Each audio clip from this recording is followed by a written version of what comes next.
புத்திசாலி சேவல். ஒரு கிராமத்தில் சேவல் ஒன்று மரத்தின் கிளையில் அமர்ந்திருந்தது. அது காலையில் தன் குரலில் கூவி எல்லாரையும் எழுப்பிவிட்டுக் கொண்டிருந்தது. அப்போது ஒரு நரி மரத்தின் அருகில் வந்து அந்த சேவலிடம், "ஹலோ நண்பா, எப்படி இருக்கிறாய்?" என்று கேட்டது. சேவல் குனிந்து கீழே பார்த்தபோது அந்த நரி மரத்தின் அருகில் நின்று கொண்டிருந்தது. அப்போது அந்த சேவல் நினைத்தது, நான் இவனிடம் கவனமாக இருக்க வேண்டும். இவன் தந்திரமான நரி, என்னுடைய நண்பர்கள் பலரையும் கொன்று சாப்பிட்டுள்ளான். எனவே நான் தான் என்னை பாதுகாத்துக் கொள்ள வேண்டும் என்று எண்ணியது. சேவல் அந்த நரியை கண்டுகொள்ளாமல் இருந்தது. ஆனால் அந்த நரி சேவலிடம் மீண்டும் பேச முயற்சித்தது. நரி சேவலிடம் சொன்னது, நான் உனக்கு நல்ல விஷயம் ஒன்றை சொல்லதான் வந்துள்ளேன். நம் காட்டில் ராஜாவாகிய சிங்கம் ஒரு புது கட்டளை பிறப்பித்துள்ளது. நரி சொன்னதை அந்த சேவல் நம்பவில்லை.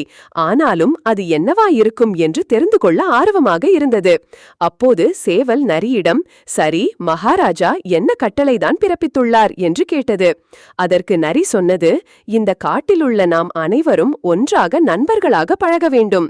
எந்த ஒரு சண்டையும் வேறுபாடு இல்லாமல் நாம் அனைவரும் நண்பர்களாக இருக்க வேண்டும். இதுதான் சிங்கராஜாவின் கட்டளை என்றது அந்த நரி. அதற்கு சேவல், அப்படியா, இது உண்மையா என்று கேட்டது. நரியும் ஆமாம், உண்மைதான் என்றது. அது மட்டுமல்ல, சிங்கராஜா என்று நமக்காக அவருடைய குகை அருகில் உணவு ஏற்பாடு செய்துள்ளார். எனவே நாம் சேர்ந்து சென்று நாம் உணவை அருந்திவிட்டு வரலாம் என்றது நரி. அப்போது அங்கே நாய்கள் குரைக்கும் சத்தம் கேட்டது. அந்த சத்தம் கேட்டதும் நரியின் முகத்தில் ஒரு பயம் தெரிந்தது. அதை பார்த்த சேவலுக்கு நரிக்கு நாய்கள் என்றால் பயம் என்று புரிந்தது.